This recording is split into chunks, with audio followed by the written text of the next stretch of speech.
નમસ્તે મિત્રો, અગાઉ આપણે બધા જ નાઉનના સિંગ્યુલર ટુ પ્લુરલના લેક્ચરો બધા આપણે જોયા. હવે આજે આપણે નાઉનના આગળના ચેપ્ટરો જે છે એમાં આપણે આજે નવું ચેપ્ટર જોવાના છીએ કે જેની અંદર આપણે જેન્ડરની ચર્ચા કરીશું. જેન્ડરનો મતલબ થશે લિંગ. ધ્યાન આપજો, ધ નાઉન જેન્ડર, સંજ્ઞાઓના લિંગ. બરાબર, એમાં આપણે ગુજરાતીની અંદર સ્ત્રીલિંગ, પુલ્લિંગ, નપુંસકલિંગ જે કહીએ છીએ ને એના વિશે આપણે આજે ચર્ચા કરવાની છે.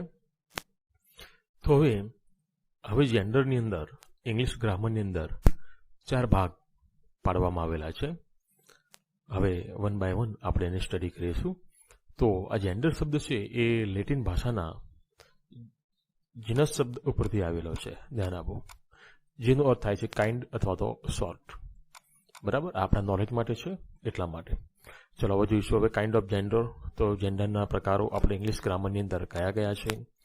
તો પહેલું છે મસ્ક્યુલિન જેન્ડર, બીજું છે ફેમિનાઇન જેન્ડર, ત્રીજું છે કોમન અને પછી છે ન્યુટર.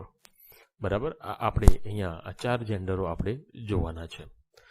તો હવે વન બાય વન આપણે જોઈશું. તો પહેલું છે મસ્ક્યુલિન જેન્ડર. ધ્યાન આપજો. હવે અહીંયા મસ્ક્યુલિન જેન્ડર કોને કહેવામાં આવે તો જોઈશું હવે.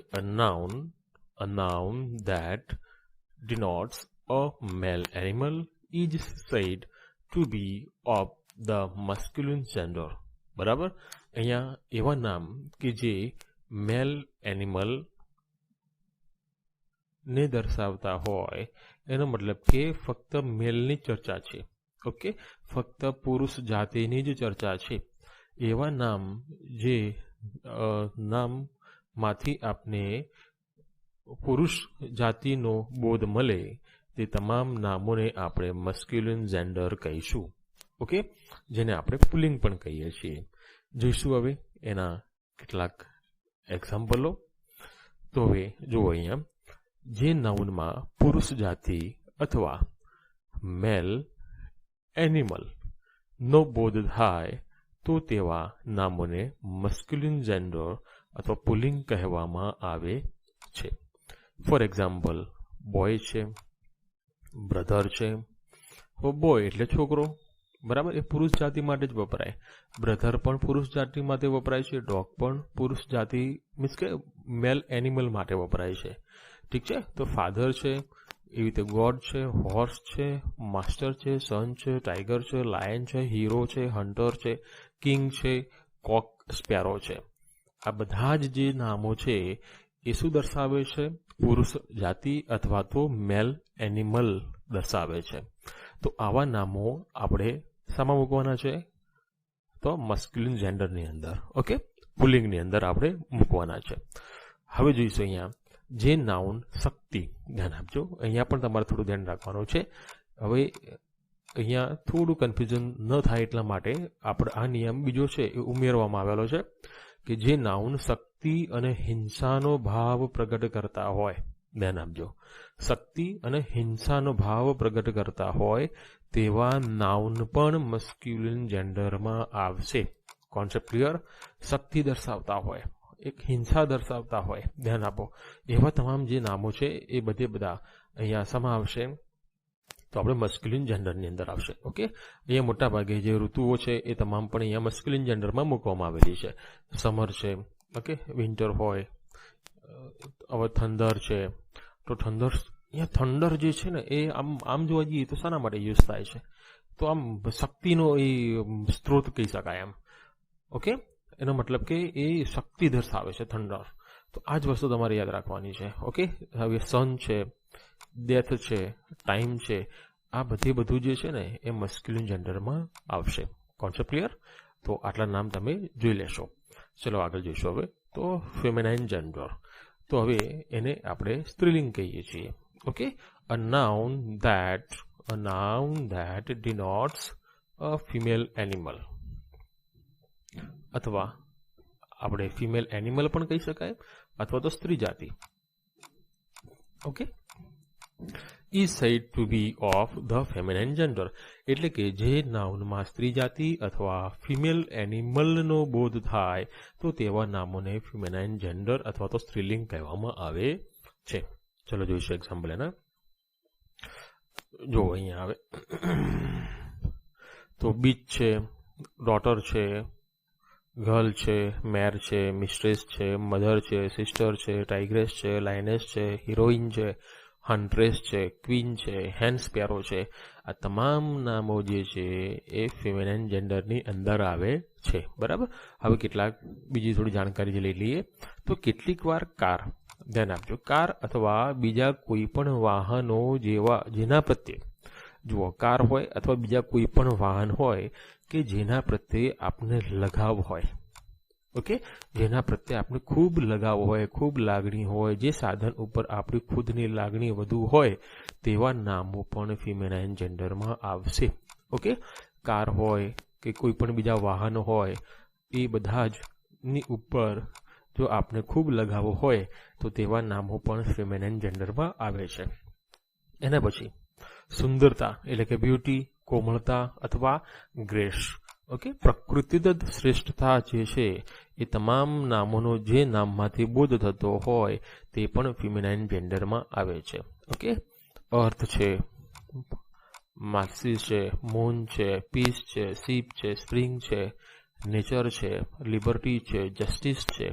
હવે આ બધું જ જે છે એ પણ આપણે ફિમેનાઇન જેન્ડરમાં આવે છે.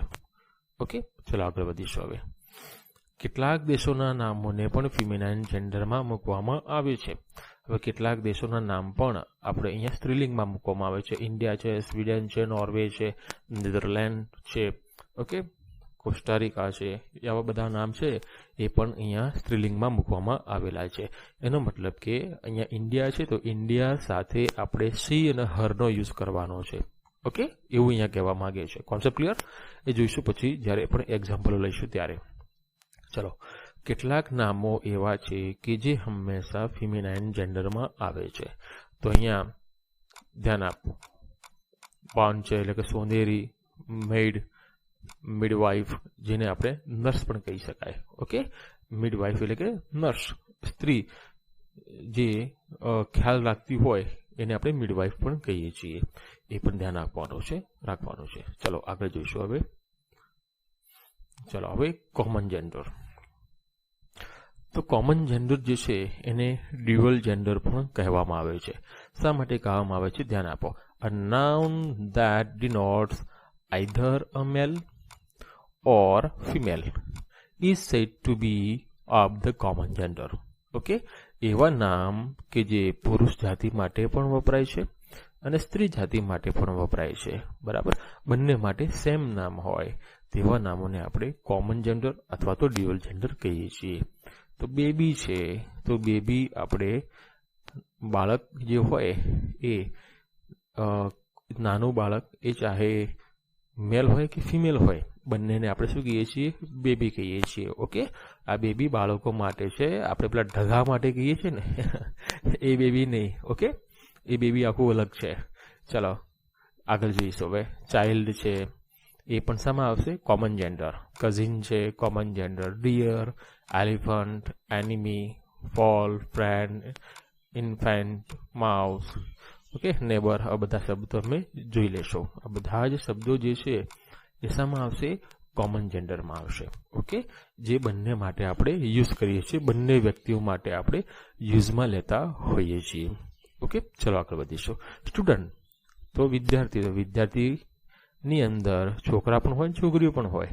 ટીચર તો ટીચરની અંદર છોકરા પણ હોય અને છોકરીઓ પણ હોય. તો આને હવે જ્યારે ફિમેનાઇનમાં પરિવર્તન કરવાનું હોય તો કેવી રીતે કરાય ને એ પાછળ આપણે સમજાવું છું તમને બધાને. ચલો આગળ જોઈશું. હવે તો કેટલાક કોમન જેન્ડરના નામ. બરાબર, હવે કોમન જેન્ડરના નામો આપેલા છે અહીંયા, જોઈ લેશો આપ. બરાબર, એડવોકેટ છે, આર્ટિસ્ટ છે, ઓથર છે, ચેરમેન છે, ક્લર્ક છે, ક્લાયન્ટ છે, કંડક્ટર છે, કુક છે, ઓકે, સાયકલિસ્ટ છે, ડીલર છે. આ તો તમામ નામો જે છે આ બધે જ બધા ધ્યાન આપો એ શામાં આવશે? કોમન જેન્ડરની અંદર આવે છે. તો આપ આનો સ્ક્રીનશોટ લઈ લેશો અને આપ આપણી નોટબુકમાં આને બધાને લખી લેશો કે જેનાથી તમને આગળ ભવિષ્યમાં ખૂબ ઉપયોગી થાય. ઓકે, ચલો આગળ વધીશું. તો જો અહીંયા ટીચર છે, ડોક્ટર છે વગેરે જેવા કોમન વ્યાવસાયિક નામો છે. મેં અત્યારે તમને વાત કરી કે ભાઈ ટીચર છે, બરાબર. ટીચરને જ્યારે અહીંયા ફિમેલમાં પરિવર્તન કરવાનું થાય, બરાબર. હવે અહીંયા પુરુષ માટે તો આપણે ટીચર જ કહીએ છીએ, પણ જ્યારે સ્ત્રી હોય ત્યારે આપણે અહીંયા ધ્યાન આપો. હવે સર અને મેડમ શબ્દ પણ આપણે યુઝ કરતા હોઈએ છીએ, બરાબર. તો ટીચર પણ બંને માટે કહેવાય. બંનેને અલગ પાડવા હોય તો કોકને આપણે સર કહીએ છીએ પુરુષને, અને સ્ત્રી હોય તો એને મેડમ કહીએ છીએ. ઓકે, પણ અહીંયા ટીચરના પણ બે ભાગ પાડવા હોય તો પણ આપણે પાડી શકાય, બરાબર. જુઓ અહીંયા ટીચર, ડોક્ટર વગેરે જેવા કોમન વ્યવસાયિક નામોને જો સ્ત્રીલિંગમાં ફેરવવા હોય તો તેની આગળ વુમેન મૂકવામાં આવે છે, પરંતુ બોલચાલની ભાષામાં તેની આગળ લેડી શબ્દનો વધુ ઉપયોગ થાય છે. ધ્યાન આપો, વધુ મૂકવામાં આવે છે લેડી શબ્દ. આ બંને સાચા છે. વુમન ટીચર પણ કહેવાય અને લેડી ટીચર પણ કહેવાય. વુમન ડોક્ટર પણ કહેવાય અને લેડી ડોક્ટર પણ કહેવાય. ઓકે, તો આગળ વધીશું હવે. ચલો હવે જોઈશું અહીંયા. જુઓ અહીંયા મિસ્ટર છે, બરાબર. તો બધા પુરુષો માટે સમાન વપરાય છે.